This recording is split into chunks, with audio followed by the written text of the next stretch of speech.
Friends అందరు ఎలా ఉన్నారు? నేనైతే చాలా బాగున్నాను. ఈ వీక్ బయటకి ఎక్కడికి వెళ్తున్నామంటే సూళ్ళూరుపేట వెళ్తున్నాము. సూళ్ళూరుపేటలో చెంగాలమ్మ గుడి ఉంటుంది, చాలా ఫేమస్ అది.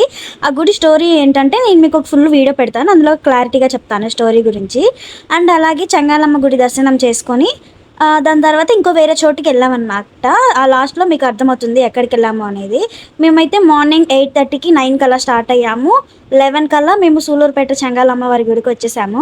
సో అక్కడైతే చాలా మంది జనం ఉన్నారు. దాదాపు మాకు హాఫ్ అన్ అవర్ దర్శనం పట్టింది. నెక్స్ట్ అమ్మవారి దర్శనం అయిపోయిన వెంటనే మేము వేనాడు దర్గా ఉంటుంది కదా, అది కొత్తగా అయితే కట్టారు. కొత్తగా అంటే చాలా సంవత్సరాల నుంచి ఉంది, అంటే రీమోడల్ చేశారు. చేసి కూడా ఒక సంవత్సరం అవుతుంది.